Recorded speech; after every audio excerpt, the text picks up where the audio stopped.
তিনটা জিনিসের দিকে করলে সওয়াব আছে, কিন্তু খরাও লাগতো না, দরাও লাগতো না, শুধুমাত্র চোখ দিয়ে যদি আপনি মায়ার নজরে তাকাইলেও সওয়াব। খরাও লাগতো না, দরাও লাগতো না, চোখ দিয়ে যদি মায়ার নজরে তাকাইলেও সওয়াব। যেই তিনটা জিনিসের দিকে তাকানো মাত্রই সওয়াব দেন, সর্বপ্রথম তিনটার মধ্যে একটা জিনিস হইল আল্লাহ রাব্বুল আলামিন যে জিনিসের দিকে তাকানো মাত্রই সওয়াব দেন, আন-নাযরু ইলাল মাসহাব।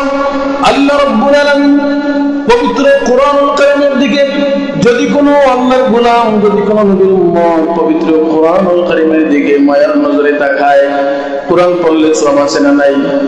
কোরআন পড়লে সওয়াব আছে না নাই? কোরআন পড়লে সওয়াব, ধরলে সওয়াব, কিন্তু পড়া ধরার আগে আল্লাহ রাসূল সাল্লাল্লাহু আলাইহি ওয়াসাল্লাম বলেন, যদি কোনো আমার উম্মত কোরআনের দিকে মায়ার নজরে শুধুমাত্র চক্ষু দিয়া মায়ার নজরে তাকায়, এই মায়ার নজরে তাকানোর কারণে দিন আপনার আমলনামায় সওয়াব লিখে দিবেন। আওয়াজ করে বলেন, তিনি কে? যিনি আপনার আমলনামায় সওয়াব লিখে দিবেন তিনি আমার আল্লাহ রাব্বুল আলামিন বলেন, কোরআন পড়লে সওয়াব, পড়লে সওয়াব, কিন্তু যদি কোনো ব্যক্তি মায়ার নজরে কোরআনের দিকে তাকায়, তাকানো মাত্রই আল্লাহ রাব্বুল আলামিন আপনার আমলনামায় সওয়াব দিয়ে দিবেন। কোরআন এমন একটা জিনিস যেখানে ধরলে সওয়াব আছে, পড়লেও সওয়াব আছে, মায়ার নজরে যদি আপনি তাকায় সাওয়া মাত্রই তিনি সওয়াব লিখে দিবেন। তিনি কে? এই কোরআন বেশি মহব্বত করবা। আজকের সমাজে অশান্তি হওয়ার মূল কারণ কি জানেননি?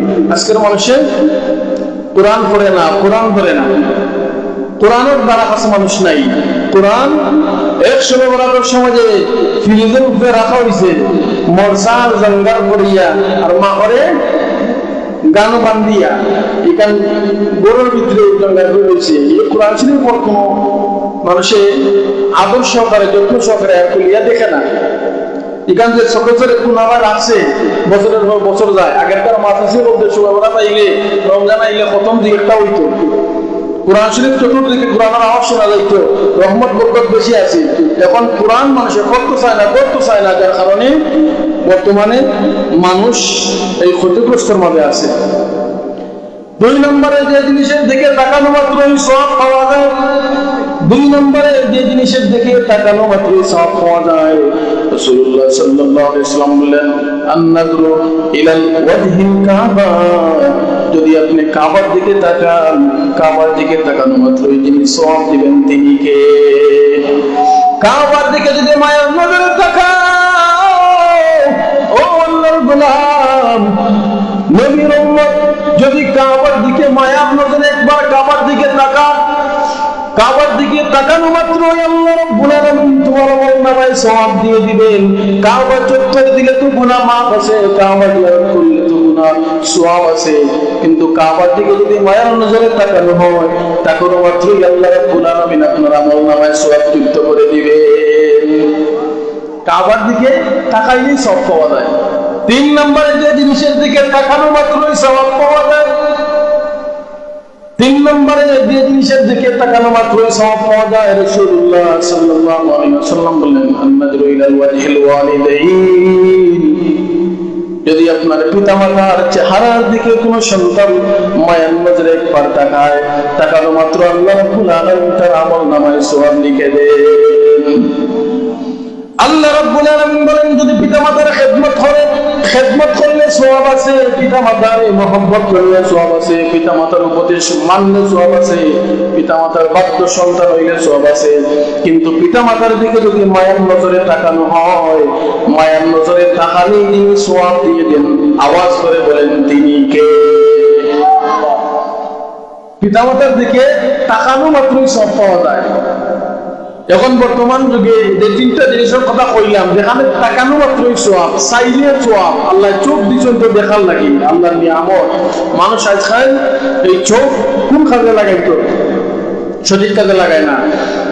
চেহারার দিকে, মা বাবার চেহারার দিকে তাকানো মাত্রই সওয়াব পাওয়া যায়। শুধুমাত্র আপনি যদি মায়ার নজরে চাইন মা বাবার চেহারার দিকে, মা বাবার চেহারার দিকে চাইলেও সওয়াব পাওয়া যায়। আর মা বাবার খেদমত করলে তো সওয়াব আছে, মা বাবার বাধ্য সন্তান হইলে, উপদেশ মানলে তো সওয়াব আছে। কারণ মা বাবা, রাসূল আকরাম সাল্লাল্লাহু আলাইহি ওয়াসাল্লাম বলেন, রিদা রাব্বি ফি রিদাল ওয়ালিদাইন, সাকাত রাব্বি ফি সাকাতিল ওয়ালিদাইন।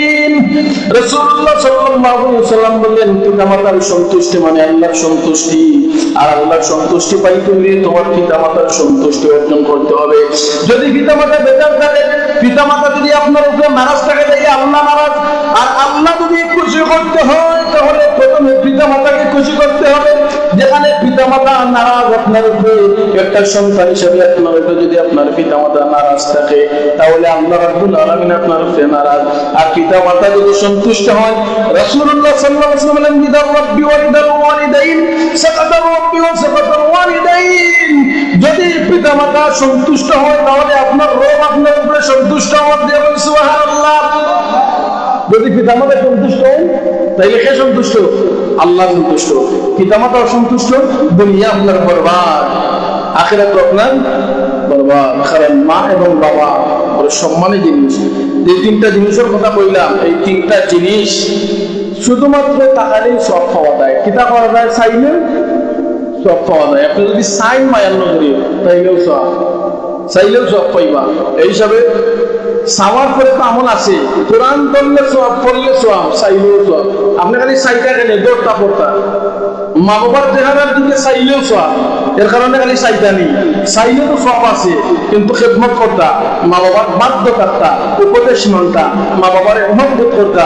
যখন আপনার মা বাবা ছোটবেলা আপনার মহব্বত করছেন, ঠিক আপনি বয়স হওয়ার বাদে আপনার মা বাবারে ওই রকম লালন পালন করতা।